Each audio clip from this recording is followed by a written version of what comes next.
Hello नमस्कार दोस्तों, मैं रोशनी तो आप देख रहे हैं रोशनी अपडेट्स।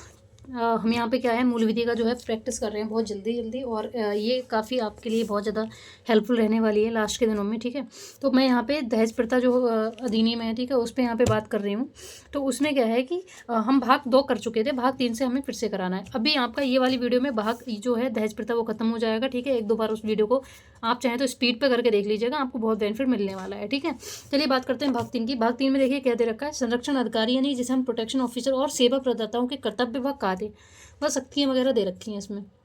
और इसका जो आर्टिकल है, ठीक है, जो इसका अनुच्छेद है वो है मतलब जो सेक्शन धाराएं हैं जो, ठीक है, 4 से 11 तक हैं। अब धारा 4 की बात कर लेते हैं। तो धारा 4 में संरक्षण अधिकारी को जानकारी देने वाले व्यक्ति के दायित्वों का अपवर्जन, मतलब जो भी डीपीओ को जानकारी देगा कि हाँ इस व्यक्ति के साथ में सारी घटनाएं हो रही हैं, तो उसके दायित्व वगैरह बता रखे हैं। ठीक है, अब इसमें बात करते हैं। ये यूपीएससी 2021 में आ चुका है क्वेश्चन। सद्भावनापूर्ण दी गई जानकारी में कोई दायित्व नहीं होगा। मतलब ऐसा नहीं है कि उसकी अगर सोच अच्छी है तो ऐसा नहीं है आप उसको बार बार क्या करें, मजबूर करें कि बयान देने के लिए, बार बार उसको परेशान किया जाए कचहरी वगैरह बुलाने के लिए। ठीक है, उसकी ड्यूटी वहीं पे समाप्त हो जाती है।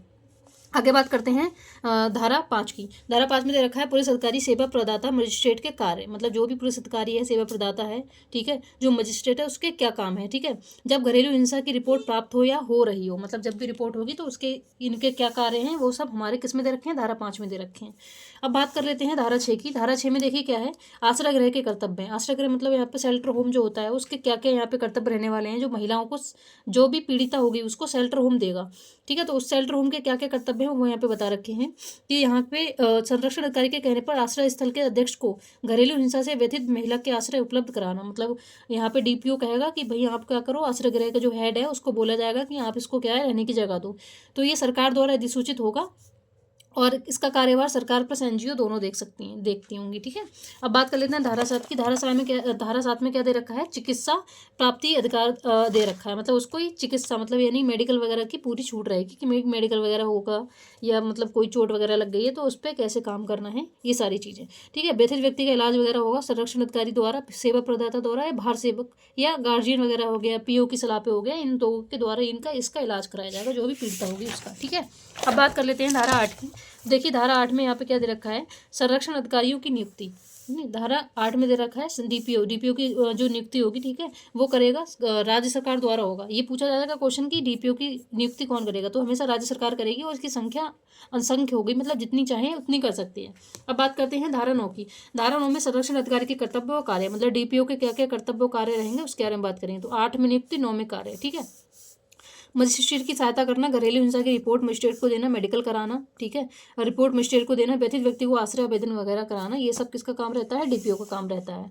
और धारा 10 में दे रखा है सेवा प्रदाता के कार्य, मतलब जो भी सेवा प्रदाता करेगा, जैसे शेल्टर होम हो गया, वे कंपनी जो महिला के कल्याण के लिए कार्यरत हैं, इन सभी को सेवा प्रदाता कहा जाता है। जो सरकार के अधीन रजिस्टर होनी चाहिए। 1860 का जो सोसाइटी रजिस्ट्रेशन एक्ट है उसमें रजिस्टर होनी चाहिए। ठीक है, जो भी सोसाइटी रहेगी वो, या कंपनी एक्ट जो है और उनके उसके थ्रू भी ये रजिस्टर होनी चाहिए 1956 का। वित्तीय सहायता देते हैं ये लोग, चिकित्सा सहायता देते हैं और अन्य कार्य भी करते हैं सेवा प्रदाता। इसका जो सेक्शन है, मतलब जो धारा है वो 10 है। अब बात करते हैं धारा 11 की।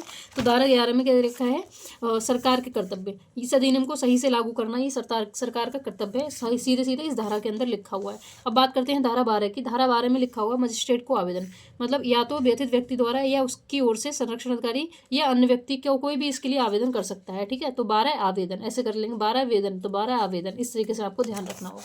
अब हम बात करते हैं धारा देखिए कुछ इंपॉर्टेंट चीज़ें आपको यहाँ पर बता दे रही हूँ। ठीक है, बस आपको ध्यान रखना है। पहली सुनवाई कब होगी, आवेदन प्राप्त होने के 3 दिन के भीतर पहली सुनवाई मजिस्ट्रेट द्वारा कर दी जाएगी। मतलब ये डेट है, पूछा जा सकता है पहली सुनवाई कितने दिन को भीतर होना जरूरी है, तो 3 दिन के भीतर होना जरूरी है।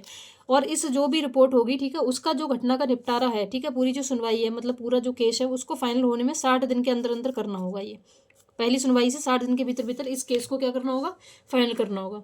आगे बात करते हैं धारा 13 की। तो धारा 13 में सूचना की तामील, तो ऐसे याद रखना है 13 तामील मतलब होता है सर्विस ऑफ नोटिस। मजिस्ट्रेट सुनवाई की तारीख की जानकारी संरक्षण अधिकारी को देगा। मतलब मजिस्ट्रेट द्वारा जो जानकारी है तारीख की वो डीपीओ को दी जाएगी और डीपीओ क्या करेगा, 2 दिन के भीतर जालिम को देगा कि भाई तुम्हारे खिलाफ ये केस है, हम उसको फाइल कर चुके हैं और आपके अभी सुनवाई वगैरह होनी है। ठीक है, तो ये भी आपको मोस्ट इंपॉर्टेंट है, ध्यान रखना है। आगे बात करते हैं धारा 16 की। धारा 16 में क्या है कि कार्यवाहियों का बंद कमरे में किया जाना, मतलब जितनी भी जो केसेस वगैरह होंगे, जितनी भी सुनवाइयाँ होंगी उसको एक बंद कमरे में किया जा सकता है। पक्षकार चाहें तो कार्रवाई सुनवाई बंद कमरे में कर सकते हैं।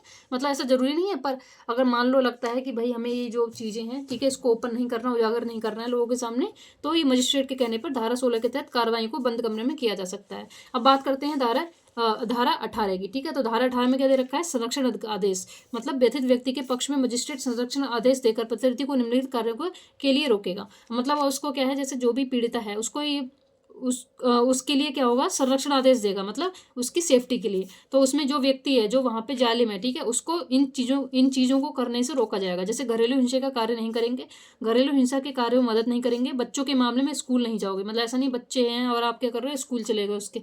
व्यथित व्यक्ति के कार्यस्थल पर नहीं जाओगे, मतलब उसको वो जो भी काम वगैरह करती है उस जगह पे आपको नहीं जाना है, किसी प्रकार का कोई संपर्क नहीं करना है। तो ये यहाँ पे धारा 18 का संरक्षण आदेश है। अब बात करते हैं धारा 19 की। धारा 19 में क्या है, निवास आदेश दे रखा है। मजिस्ट्रेट प्रत्यर्थी को व्यथित व्यक्तियों के निवास स्थान से दूर रहने का ऑर्डर देता है, ये धारा 19 के तहत, ठीक है।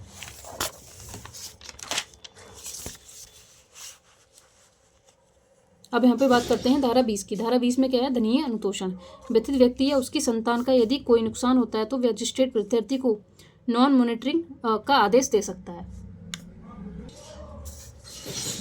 अब धारा 20 के तहत क्या होता है, धनीय अनुतोष, मतलब धनीय 20 धन, ऐसे करके याद रखना है। वित्तीय 20 वित्तीय आदेश या अनुतोष कर कह सकते हो आप, ठीक है। व्यथित व्यक्ति उसकी संतान को कोई नुकसान होता है, मजिस्ट्रेट प्रत्यार्थी को मॉनिटर रिलीफ का आदेश देंगे, ठीक है। जिसमें क्या होगा, जितने में खर्चा वगैरह है वो वही उठाएगा, कौन, जो जालिम होगा, जो प्रत्यार्थी होगा, ठीक है। अब बात करते हैं धारा 21 की। धारा 21 में क्या है, अभिरक्षा आदेश दिया जाएगा। अभिरक्षा मतलब कस्टडी ऑर्डर।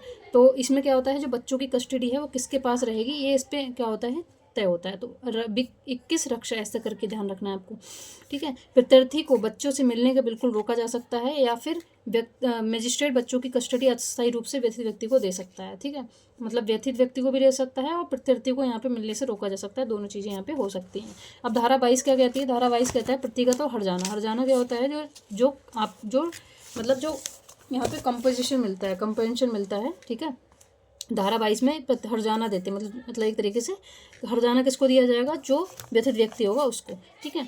और मजिस्ट्रेट हर्जाना के लिए प्रत्यर्थी को आदेश देगा, मानसिक यातना के रूप में या भावनात्मक यातना के लिए या नुकसान के लिए, इन तीनों चीज़ों के लिए क्या कर सकते हैं, हर्जाना की यहाँ पे ऑर्डर दे सकता है, आदेश दे सकता है। अब धारा 30 क्या कहती है, अंतरिम और एक पक्षीय आदेश देने की शक्ति। तो पूछा जा सकता है ऐसी कौन सी धारा है जिसके तहत जो मजिस्ट्रेट है वो अंतरिम और एक पक्षीय आदेश देने की शक्ति रखता है किसी भी पक्ष की हित में, ठीक है। तो मतलब क्या होता है, उसे लगता है कि भाई ये केस क्या है, बिल्कुल इसके फेवर में होना चाहिए, तो वो अपनी इच्छा अनुसार क्या कर सकता है, अंतरिम और एकपक्षीय आदेश देने की शक्ति रखता है यहाँ पे सेक्शन 23 के तहत। अब बात करते हैं धारा 27 की। धारा 27 में क्या है, अधिकारिता, मतलब जुडिक्शन। यहाँ पे ये मोस्ट इंपॉर्टेंट है, ठीक है। सुनवाई कौन करेगा, मतलब ये जो सुनवाई वगैरह रहेगी इस केस की, तो ये GMFC मतलब प्रथम श्रेणी के न्यायिक मजिस्ट्रेट करेंगे, महानगर रजिस्ट्रेट। जैसे हमने उसमें जो हमारा दहेज प्रथा वाला था उसमें भी हमने देखा था, ठीक है। ये हमारा घरेलू हिंसा वाला चल रहा है। अब आदेश क्षेत्र है, संपूर्ण भारत में इनका आदेश क्या है, लागू होगा। धारा 29 में पढ़ लेते हैं। धारा 29 में क्या है, अपील है। अपील कहाँ पर होगी, सेशन न्याय पे, सत्र न्यायालय में की जाएगी। कितने दिन के भीतर करनी है, कोई भी जैसे कोई केस होता है, किसी को मारपीट होती है तो 30 दिन के अंदर अंदर रिपोर्ट जो है वो करनी है। नहीं सॉरी, ये धारा 29 में क्या है, सेशन न्यायालय के अंदर, मतलब अगर संतुष्ट नहीं है अपने जैसे जो भी फैसला आया है उससे संतुष्ट नहीं है तो अपील कर सकते हैं, कहाँ पर, 30 दिन के अंदर सेशन न्यायालय में। अब धारा 31 की बात कर लेते हैं। धारा 31 में प्रत्यर्थी आदेश नहीं मानता तो उसको जेल होगी 1 साल की या फिर 20,000 तक का जुर्माना, यहाँ पे दोनों ही हो सकते हैं। अब बात करते हैं धारा 30 की। धारा 30 में क्या दे रखा है, संरक्षण अधिकारी द्वारा सेवा प्रदाताओं द्वारा अपने कर्तव्य कर लोक सेवक होना, यानी पब्लिक सर्वेंट होना, उसी दे रखा है। ये इंपॉर्टेंट नहीं है, ऊपर वाली ज़्यादा इंपॉर्टेंट है, ठीक है। देखिए यहाँ पे दे रखा है धारा 32। धारा 32 में क्या है, अपराधों की प्रकृति, मतलब अपराध कितने तरीके हो सकते हैं, तो संज्ञेय और गैर संज्ञेय। किसके तहत, ये ठीक है, ये आपका घरेलू हिंसा अधिनियम के तहत। तो संज्ञेय हो सकते हैं, गैर जमानती हो सकते हैं। अब देखिए यहाँ पे बात करते हैं धारा 33 की। संरक्षण अधिकारी द्वारा कर्तव्यों का निर्वहन नहीं करना तो प्रत्यर्थी को दंड मिलेगा। मतलब यहाँ पे ये गलत लिखा है, थोड़ा सा गलत हो गया है। यहाँ पे कह रहा है संरक्षण अधिकारी द्वारा कोई भी जैसे काम वगैरह दिया जाता है, कोई चीज़ बोली जाती है, कोई आदेश दिया जाता है, किसको, जो प्रत्यर्थी होता है, जो जालिम होता है उसको, तो अगर वो काम नहीं करता है तो उसको यहाँ पे जेल हो सकती है 1 साल तक की, और 20,000 रुपये जुर्माना हो सकता है, या दोनों भी हो सकते हैं, ठीक है। अब सेक्शन 34 की बात कर लेते हैं। संरक्षण अधिकारी पर कोई कार्रवाई करने से पहले राज्य सरकार की पूर्व अनुमति लेना जरूरी है। मतलब डायरेक्टली क्या होगा, जो धारा 34 है, ठीक है, उसके तहत क्या होगा, जो DPO होता है उस पर कोई भी कार्रवाई नहीं हो सकती है। कार्रवाई करने से पहले क्या होगा, आपको पूर्व अनुमति लेनी पड़ेगी राज्य सरकार की, ठीक है। तो ये इंपॉर्टेंट बहुत ज़्यादा हो जाता है अपने आप में। धारा 37 क्या कहती है, केंद्र सरकार की नियम बनाने की शक्तियाँ, ठीक है। मतलब ये जो है इस मामले में जो हमारा घरेलू हिंसा वाला जो बात है, ठीक है, इसमें क्या है जो जितने भी नियम हो केंद्र सरकार बनाएगी, तो उसकी शक्तियाँ वगैरह यहाँ पे दे रखी है। अब ये क्या है कि अगर कोई कानून जरूरी है तो राज्य सरकार कानून बना सकती है, परंतु सत्र संसद के चालू होते ही 30 दिन के भीतर संसद के दोनों सदनों के सामने रखना होगा। मतलब कोई कानून अगर इमरजेंसी बनाना पड़ गया तो फिर बना देगी, लेकिन 30 दिन के भीतर भीतर इस सत्र में रखना होगा संसद के, ठीक है। तो ये चीज़ आपको ध्यान रखनी है यहाँ पे। और ये हमारे यहाँ से क्या होता है, जो घरेलू हिंसा एक्ट है वो यहाँ पे समाप्त होता है। अब हम जो है अगला नया एक्ट शुरू करेंगे PIL जनहित याचिका का, तो उस पर हम नेक्स्ट वीडियो में बात करेंगे। वीडियो अगर आपको पसंद आ रही है तो प्लीज़ लाइक जरूर कीजिए। जितने भी लोग तैयारी करने वाले हैं, सही का एग्जाम देने वाले हैं, उनके लिए बहुत ज़्यादा बेनिफिशियल रहने वाली हैं सारी चीज़ें, ठीक है। आप चाहें तो स्पीड बढ़ा करके कर लीजिए और आपको बहुत ज़्यादा बेनिफिट होने वाला है। मिलते हैं नेक्स्ट वीडियो में, तब तक के लिए जय हिंद, बाय बाय।